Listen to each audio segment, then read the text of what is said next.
নমস্কাৰ, মই ৰঞ্জন চৌধুৰী। ভক্তসকল, এটা বস্তু কিন্তু মনত থ'ব দেই, আপোনালোকে যিমানে ভক্ত হওক, অন্ধভক্ত হওক, এটা বস্তু একদম মূৰত সোমাই লওক।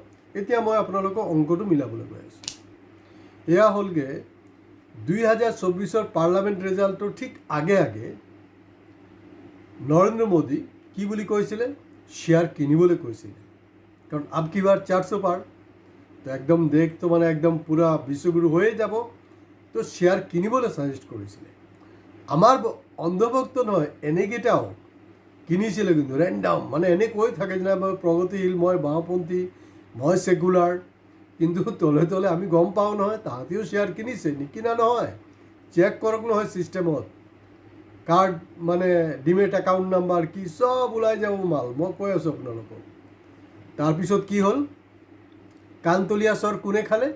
যিবিলাক আমাৰ ভাৰতীয় ইনভেষ্টাৰ আছে তেওঁলোকে কাণতলীয়া চৰ কৰে, কাৰণ মোদী কৈছে। কাৰণ মোদী কওঁতেতো আপোনালোকে চাইন্স নামানে, আপোনালোকে গৌমূত্ৰ খাই দিয়ে, গাত গোবৰ লগাই দিয়ে, চব শুনিছেতো। ঘণ্টি চণ্টি শংখ কিবা কিবি বজালে, বহুত কিবা কিবি কৰিলে, কিনিছে। কিন্তু দেখা গ'ল ৰিজাল্টৰ লগে লগে, কাৰণ ৰিজাল্ট 400 পাৰ হোৱা হ'লে একোডাল নহ'লে হয়, লগে লগে কিন্তু মানে, কাৰণ চব ফৰেন ইনভেষ্টাৰবিলাক কিন্তু শ্বেয়াৰ নহয়, তাহাঁতি কিন্তু অন্ধভক্ত নহয়, তাহাঁতি ট্ৰাম্পৰো ভক্ত নহয়, মোদীৰো ভক্ত নহয়, দে আৰ প্ৰফেশ্যনেল পিপুল। ইনভেষ্টমেণ্ট কৰিছে মানে মোৰ ৰিটাৰ্ণ লাগিব। তাৰপিছত ৰিজাল্টটো কি হ'ল? শ্বেয়াৰ মাৰ্কেট একদম জাষ্ট ফ্লেছ বেকত যাওকচোন, বৰবাদ হৈ গ'ল, বিশেষকৈ ইণ্ডিয়ান ইনভেষ্টৰ। তো গতিকে মোদীৰ কথা কিন্তু, কাৰোবাৰ কথা শুনক নুশুনক, মোদীৰ কথা কিন্তু নুশুনিব দেই। মই হাত জোৰ কৰি আপোনালোকক ৰিকুৱেষ্ট কৰিছোঁ। কেলৈ মানে নোটবন্দীৰ সময়ত কোৱা নাছিলে জানো, মাত্ৰ 50 দিন, কি হ'ল? 50 বছৰ গুচি যাব, কিন্তু এই যোনটো বৰবাদী হৈছিলে আমাৰ টোটেল ইকনমিত, সেইটো কিন্তু ৰিভাইভ কৰিব পৰা নাই, নোৱাৰে। মূৰ্খৰ ৰাজাৰ দেশত আমি বাস কৰি আছোঁ। এতিয়া কি কৈছে কথাটো তেখেতে? সেইটো মানা কৰিছে আপোনালোকক, গ'ল্ড কিনিবলৈ মানা কৰিছে নহয়, গ'ল্ড কিনিবলৈ মানা কৰিছে। অলপ বস্তুটো সোমাই থ'বতে কি কৰিলে, কেলে? তাৰ আৰুতো ৰহস্য আছে, তাৰ ইয়াত খেল আছে, বিভিন্ন ধৰণৰ খেল হৈ আছে, আপোনালোকে বুজি পোৱাই নাই। কাৰণ এই যে তেলৰ খৰচ কম, অমুক তমুক, এইচব আল বাল ফাল্টু কথা, চব এইবিলাকৰ দৰকাৰেই নাই। আমেৰিকাৰ প্ৰেচিডেণ্টে কৈছে নেকি এইবিলাক? নাই কোৱা নহয়, নকয় এইবিলাক। অৱস্থা বেয়া কৰি দিব আমেৰিকানবিলাকে তাক, ট্ৰাম্পক আমাৰ এই মোদীয়ে ভয় খাবও পাৰে, কাৰণ ট্ৰাম্পৰ হাতত এনেকুৱা ট্ৰাম্প কাৰ্ড, এনেকুৱা যাদু আছে নহয়, লেংটা কৰি দিব। আৰু আমাৰ ইমান বেজ্জত লাগে, ভাৰতবৰ্ষৰ প্ৰধানমন্ত্ৰীক নীল ডাউন কৰি থোৱা হৈছে তেখেতে। এতিয়া লাষ্ট কথাটো হ'ল যে সোণৰ খেলটো কি? সোণৰ খেলটো হ'ল, আপোনালোকৰ নিশ্চয় মনত আছে নহয়, জিঅ' যেতিয়া নতুনকৈ মোবাইলটো আহিছিলে, কি কৰিছিলে তেতিয়া? ফ্ৰী ছাৰ্ভিচ, বাছ চব জঁপিয়াই পৰিলে। সেইটো হোৱাৰ লগে লগে কি হ'ল? BSNLটো কেতিয়াবাই বাবাজীকে ঠল্লু হ'ল, তাৰপিছত ভোডাফোন, এয়াৰটেল বাগাৰে বাগাৰে যি আছে চব উৰি গ'ল। যে উৰি যোৱাৰ পিছত কোনো কম্পিটিটাৰ নাই, কম্পিটিটাৰ নথকাৰ পিছত কি হ'ল? জিঅ' মানে আপোনাৰ তাহাঁতৰ যি আচল ৰূপটো কিন্তু দেখুৱাই দিলে। তাৰপিছত লুটি আছে, আৰু এতিয়া প্ৰতি পদে পদে লুটিব। তাৰ ল'ৰাৰ বিয়া হ'ব, আম্বানীৰ ল'ৰাৰ বিয়া হ'ব, তাৰপিছতো টেৰিফ বঢ়াই দিব, এইবিলাক চলি থাকিব আৰু আমি লুণ্ঠিত হৈ থাকিম, কাৰণ গোবৰ বঢ়াই দিয়া হৈছে। এতিয়া কথাটো হ'ল, এইটো এটা ছিৰিয়াছ ইছ্যু। এতিয়া 20 মে, আপোনালোকে কিমানজনে জানে নাজানো, এই যে সোণাৰী বেপাৰবিলাক আছে নহয়, এতিয়া মই চাব লাগিব বিশেষকৈ অসমৰ সোণাৰী সমষ্টিৰ যে সোণাৰীবিলাক আছে নহয়, সোণৰ বেপাৰ কৰে, সোণাৰী সমষ্টিৰ গুৱাহাটী, ডিব্ৰুগড়, যোৰহাট, এইবিলাক মই বাদেই দিছোঁ। তাহাঁতি 20 মে যোনটো অল ইণ্ডিয়া ষ্ট্ৰাইক, তাহাঁতি চামিল হয় নে নহয়? 20 মেত যিবিলাক সোণাৰী দোকানদাৰ আছে, কাৰণ তেওঁলোকে বৰবাদ হৈ গৈছে এতিয়া।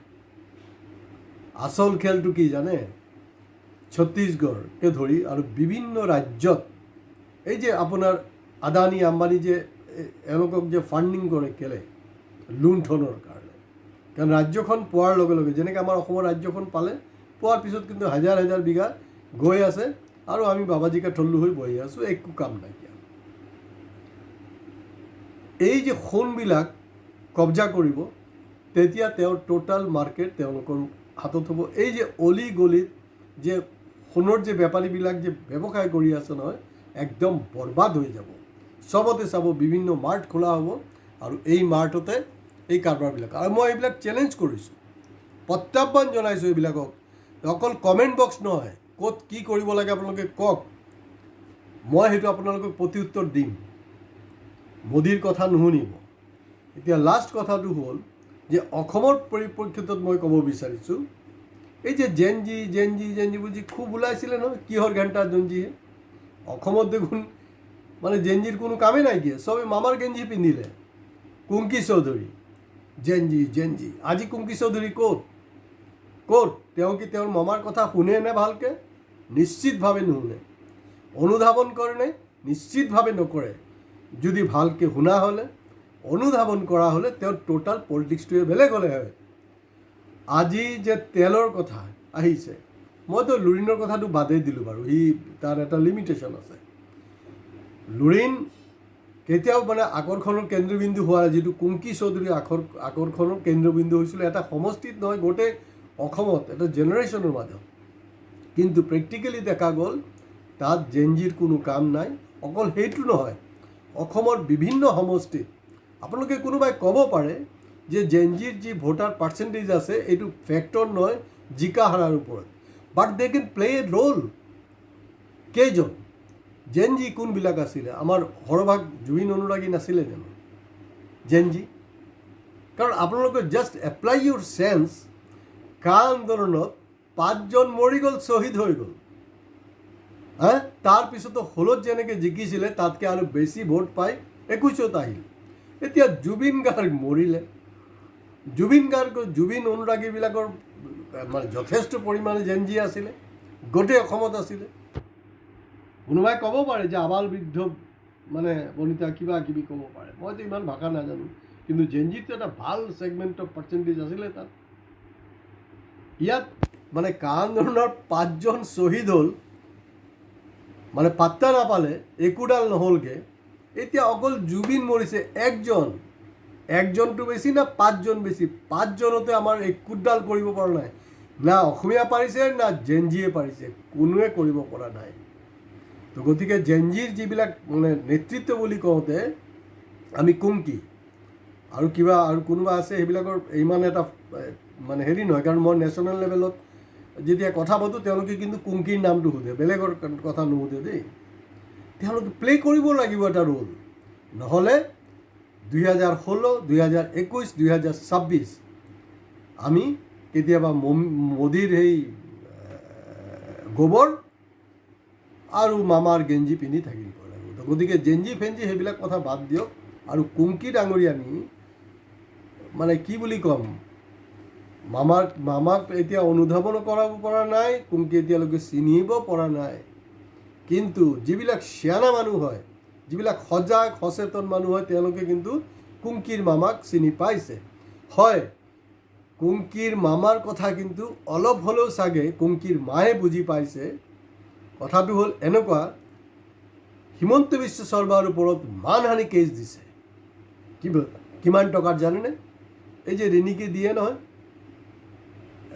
10 কোটি টকা, 10 কোটি নহয় 1 টকা। তাৰ মানে কথাটো হ'ল যে এই যে আমি যে মাজে সময়ে যে আমি কৈ থাকোঁ যে মানহানিৰ কাৰণে 1000 কোটি দিব লাগিব, 100 কোটি, এইবিলাকৰ কোনো প্ৰয়োজন নাই। 1 টকা। কিন্তু এই 1 টকা আপুনি যেতিয়া হাৰি যাব, এই 1 টকা কিন্তু কেইবা হাজাৰ কোটি টকাত পৰিণত হৈ যায় তাৰ মূল্য। গতিকে আজি ইয়াতে শেষ কৰিছোঁ। ভিডিঅ' লাইক শ্বেয়াৰ কৰিব, কমেণ্টছ কৰিব, হয় আপোনালোকে কিন্তু ছাবস্ক্ৰাইব কৰিবলৈ নাপাহৰিব। আৰু যদি মোক কোনোবাই উত্তৰ দিব খোজে মই ভাল পাম।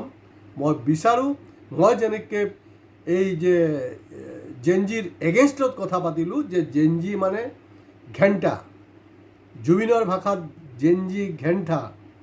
কাৰণ জুবিনে কৈ আছে 5টা শ্বহীদ হৈ গ'ল, একো কৰিব নোৱাৰিলি, মই অকলে শ্বহীদ হৈছোঁ, ছিংগাপুৰত মৰিছোঁ। মোৰ কাৰণে যে তহঁতি একোডাল নকৰ সেইটো মই আগতীয়াকৈ জানো। তো যি নহওক, জেনজি ফেনজি কৰি লাভ নাই। বিশেষকৈ কুংকি কমচে কম নেতৃত্ব লওক, বা তেওঁৰ অজপৰ যি নেতৃত্ব আছে তেওঁলোকে তেওঁক বুজাওক যে she should be the ambassador of Gen Z, particularly অসমত। তো গতিকে এইটো অসম নহয়, গোটেই ভাৰতবৰ্ষত যিবিলাক জেনজিৰ লিডাৰশ্বিপত আছে, ৰাঘৱ চাড্ডা, তাৰতো চড্ডি উৰি গ'ল কেতিয়াবাই, সি এতিয়া এইবিলাক কথা নাপাতে, কিন্তু কথা নাপাতে। তো গতিকে কুংকি এটা নেতৃত্ব লওক, সেইটো গোটেই ভাৰতৰ কাৰণে কিন্তু এটা দৃষ্টান্ত হৈ থাকিব। নমস্কাৰ।